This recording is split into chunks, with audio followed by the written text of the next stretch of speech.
Hello there, I'm Points and welcome back to Nostalgia Hunter. Episode 2 is one that is close to my heart. Today I'll be playing one of my favourite games of all time. Despite this, I'll do my very best to avoid any bias, or at least justify it. This game is Conker's Bad Fur Day.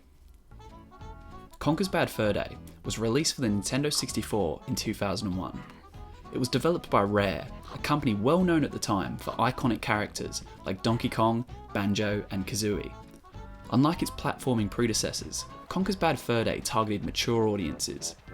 This immediately set Conker apart from its rivals, as the family-oriented visuals were present but contrasted by the game's graphic cartoon violence and characteristic mature humour.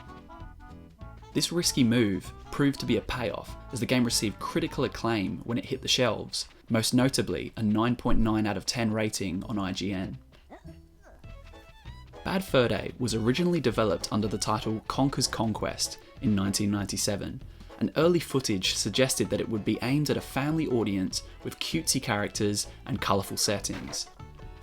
Though some critics responded by saying it was too similar to previous Rare titles, and the idea was overdone. From here, Rare took the game in a whole new direction, discarding the repetitive platforming formula for a fourth wall breaking parody of the genre. This is where the game really found its feet. Bad Fur Day kept all of the successful mechanics while completely overhauling the atmosphere. The game refused to take itself seriously. One of the funniest examples of this was in the tutorial. The player is told what buttons performed what actions, while the characters appeared confused, wondering what on earth the B button was. Press B. Press B. Bad Fur Day took what was established as fun from the old games, but reinvented them to suit the Conker style. How many times have you fired a gun at an enemy to kill them? Bad Fur Day had you drink a barrel of beer and use the power of your bladder alone to kill the fire imps. Classic gameplay mechanic, unique, hilarious approach.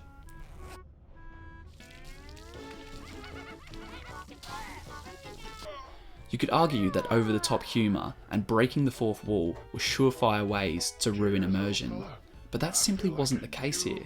The mature humour seemed so fitting and made the game stand out from its platforming rivals. Okay. Now this is what I call a platform game. Rare are renowned for the audio in their games, and Bad Fur Day is no exception.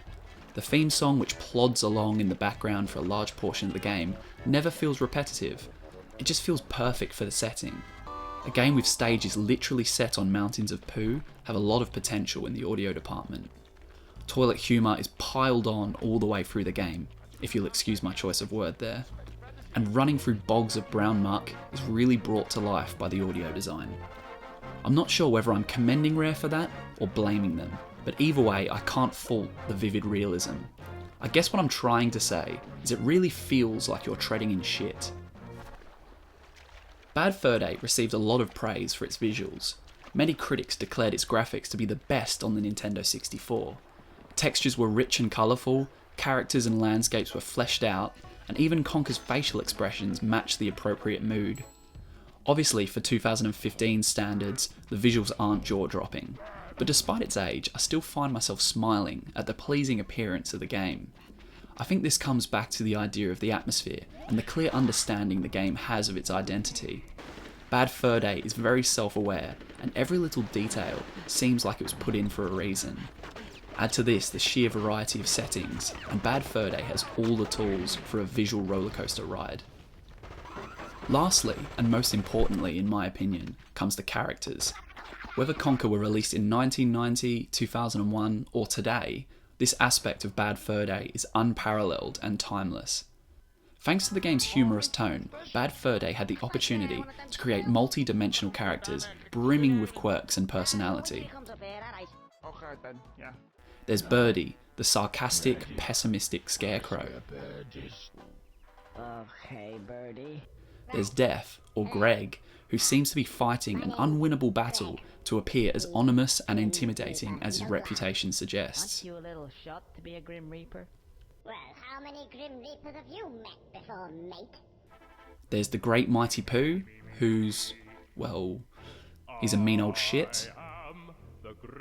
mighty Pooh, and I'm going to throw my shit at you. And then there's Conker, the relatable, flawed, quirky hero. And so many more. Hey, yeah, I know, I'm great. Yeah, hey. This game has an eccentric, unique charm that despite its age, just simply works. It's hard to pick up this game and not immediately have a smile on your face. The sense of wonder I personally felt playing the game as a kid is still there, but now there's the added layer of relatability and an understanding of the crude sense of humour which accentuates the experience. I highly recommend the game, as it will no doubt be remembered as one of the best platformers ever made. That's all for this episode of Nostalgia Hunter. I hope you've enjoyed it. I've been Points, and I'll see you next time.